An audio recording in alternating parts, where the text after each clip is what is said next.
आखिर ऐसा उनमें क्या पाया जाता है जो उन्हें इतना स्ट्रॉन्ग, चाहे प्रोकैरियोटिक हो चाहे यूकैरियोटिक कोशिका हो, उसमें कुछ चीजें तो कॉमनली पाई ही। जब वो टायर से कवर होता है तो जब आप हवा भरते हैं तो टायर उस पर एक बाहर से प्रेशर लगाने का काम करता है, ज्यादा एक्सपेंड नहीं होता। ग्लूकोज की लंबी चेन से बना होता है।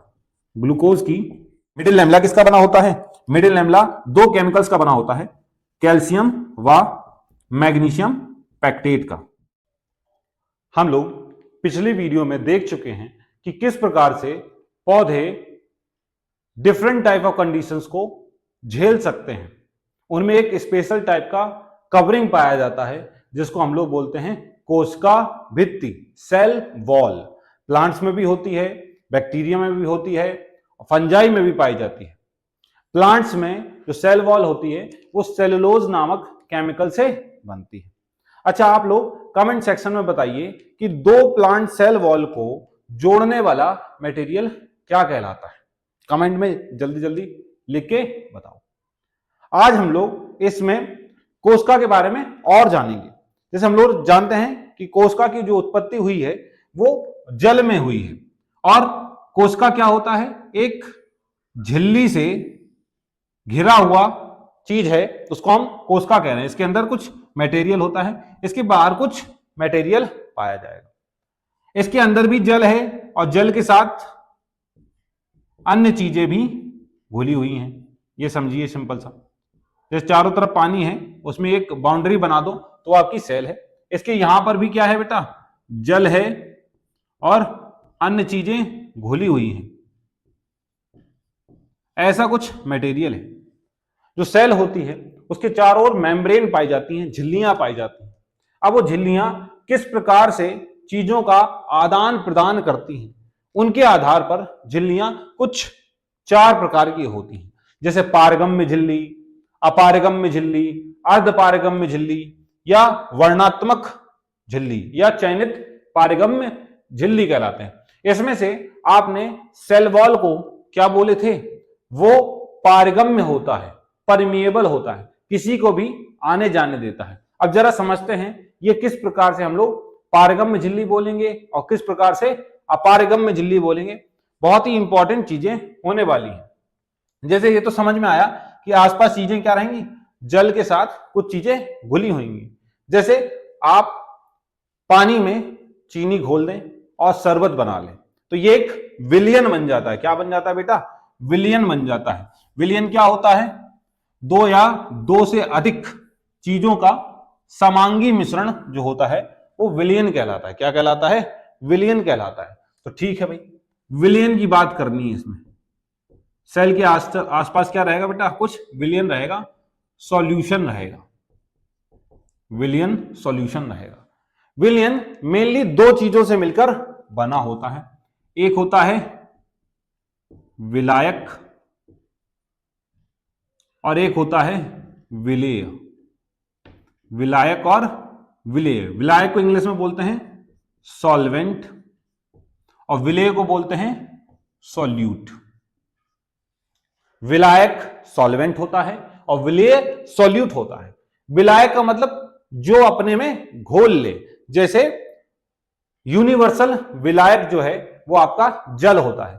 जल में ज्यादातर चीजें घुल जाती हैं, ज्यादातर चीजें घुल जाती है। जैसे जल में नमक डाल दो घुल जाएगा, चीनी डाल दो घुल जाएगा, कोई दूसरा मटेरियल डालो वो भी जल्दी से घुल जाता है। तो उसको विलायक कहते हैं। विलायक का मतलब क्या? जो घोल दे, जो घोल दे उसको कहेंगे विलायक। और विलेय किसको कहेंगे? जैसे पानी था, पानी में चीनी डाली, चीनी घुल गई तो चीनी विलेय है और पानी विलायक है। तो विलेय जो घुल जाते हैं, जो घुल जाते हैं उनको क्या कह देते हैं? विलेय कह देते हैं। क्या कह देते हैं? विलेय कह देते हैं। समझ गए? तो सामान्यता आपका विलायक क्या रहेगा बेटा? सामान्यता विलायक क्या रहेगा? जल रहेगा। क्या रहेगा बेटा? जल रहता है। और विलेय कुछ भी हो सकता है। ये बहुत ही इंपॉर्टेंट है। विलयन में दो चीजें रहती, विलायक और विलेय। केमिस्ट्री का चैप्टर आएगा उसमें अच्छे से पढ़ेंगे। अभी सिंपल सा टर्म समझना है। विलायक जो चीजों को घोल देता है और विलेय जिसमें चीजें विलायक जिसमें चीजें घुलती हैं, विलेय जो घुल जाता है। विलेय क्या होता है? जो घुल रहा हो। जैसे पानी में चीनी डाल दी तो चीनी विलेय है और पानी या जल कैसा है? विलायक होता है। अब इसी के बेस पर हम लोग पारगम्य झिल्ली, अपारगम्य झिल्ली, अर्धपारगम्य झिल्ली और वर्णात्मक झिल्ली को समझेंगे। पारगम्य झिल्ली किसको कहेंगे? ऐसी झिल्ली जो अपने से विलायक और विलेय दोनों को निकल जाने देती है, दोनों को अलाउ करती है निकल जाना। वो कौन सी झिल्ली होती है? पारगम्य झिल्ली होती है। पारगम्य झिल्ली किन्हें कहते हैं?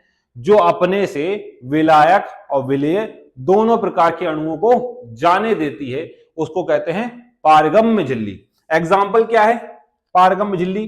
कहां देखने को मिलती है? आपका जो प्राइमरी सेल वॉल पढ़ाए थे, कल ही पढ़ा था। प्राइमरी सेल वॉल जो होता है वो पारगम्य होता है, परमिएबल होता है, किसी को भी आने जाने देता है। दूसरा है अपारगम्य झिल्ली, इम्परमिएबल मेम्ब्रेन। नाम से समझ में आ रहा है इम्परमिएबल, ये परमिट नहीं करेगा, किसी को भी परमिट नहीं करेगा। ना ये विलायक को आने देगा, ना ही विलेय को। ना विलायक आ सकता है और ना ही विलेय आ सकता है। ये किसी की भी एंट्री को अलाउ नहीं करता। एग्जाम्पल क्या होगा बेटा? अपारगम्य झिल्ली ये है secondary cell wall. Secondary cell wall, द्वितीयक कोशिका भित्ति। जो प्लांट सेल्स मैच्योर हो जाती हैं, बड़ी हो जाती हैं, उनकी कोशिका भित्ति में सुबेरिन केमिकल जम जाता है, जिसके कारण कोई भी चीज ना अंदर जा सकती है और ना ही अंदर की चीज बाहर निकल सकती है। तो वो झिल्ली अपारगम्य हो जाती है। पारगम्य कौन सी थी? Primary cell wall. अपारगम्य कौन सी है? Secondary cell wall. Most important अर्धपारगम्य झिल्ली। नाम से समझ में आ रहा है, अर्ध मतलब आधी चीजों को जाने देगी, अर्ध मतलब आधी चीजों को अलाउ करेगी। अब आधी चीजें कौन सी होंगी? मतलब सिर्फ ये विलायक को जाने देती है। किसको जाने देगी? विलायक को निकलने देगी, विलेय को नहीं निकलने देती।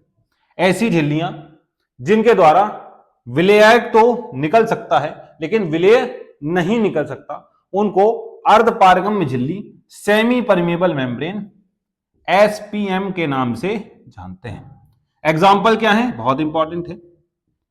जैसे सेलोफेन ट्यूब सेलुलोज की बनी होती हैं, तो सेलोफेन ट्यूब हो गई। पर्चमेंट पेपर हो गया, पर्चमेंट पेपर जो आपने मिठाई वगैरह रखते हैं ना, जिसपे देखा होगा डब्बे में मिठाई जिस पेपर पे रखी जाती है वो नॉर्मल पेपर नहीं होता, वो अलग प्रकार का होता है, उसको पर्चमेंट पेपर कहते हैं। वो भी सिर्फ विलायक को निकलने देता है, विलेय को नहीं निकलने देगा। आप एग मेम्ब्रेन बोल सकते हो, एग की जो मेम्ब्रेन होती है वो भी सिर्फ विलायक को निकलने देती है, विलेय को नहीं निकलने देती है। ये अर्धपारगम्य होती हैं, सेमी परमिएबल मेम्ब्रेन देखने को मिलती है। ईटीसी, इसमें आपकी सेलोफेन वगैरह बहुत इंपॉर्टेंट रहने वाली है। सेमी परमिएबल मेम्ब्रेन आगे पढ़ेंगे, और भी चीजें आएंगी। चयनित पारगम्य झिल्ली या वर्णात्मक पारगम्य झिल्ली, selectively permeable membrane. Selectively permeable membrane मतलब सिलेक्ट करेगी, कुछ चीजें ही जा सकती हैं और कुछ चीजें नहीं जाएंगी, सिलेक्ट कर करके भेजेगी, चुन चुन कर भेजती है, उसको बोलते हैं वर्णात्मक पारगम्य झिल्ली। इसमें से विलायक तो पूरी तरह निकल सकता है, कुछ विलेय भी निकल सकते हैं, कुछ विलेय भी निकल सकते हैं, सिलेक्ट कर करके भेजेगी, इसको चयनित पारगम्य झिल्ली बोलते हैं। एग्जाम्पल क्या है? एग्जाम्पल है सेल मेम्ब्रेन, कोशिका झिल्ली, सेल मेम्ब्रेन, कोशिका झिल्ली।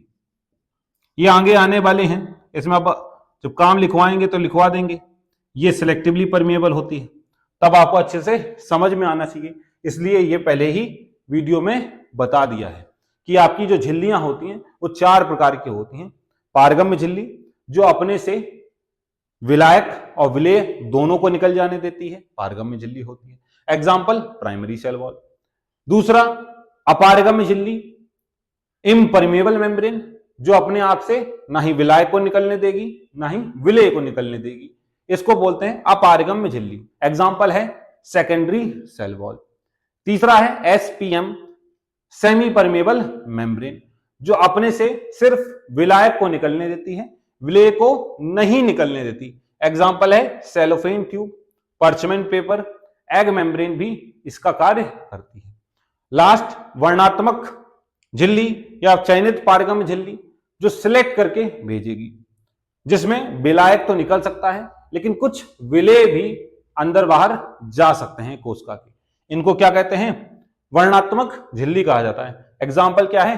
कोशिका झिल्ली बोली जाती है। बहुत ही इंपॉर्टेंट होने वाला है, इस वीडियो को दोबारा से देख लेना है। आगे बहुत सारे कॉन्सेप्ट में इन झिल्लियों के नाम आने वाले हैं, तो आपको अच्छे से समझ में आना चाहिए। तब तक के लिए थैंक यू। जय हिंद, जय भारत।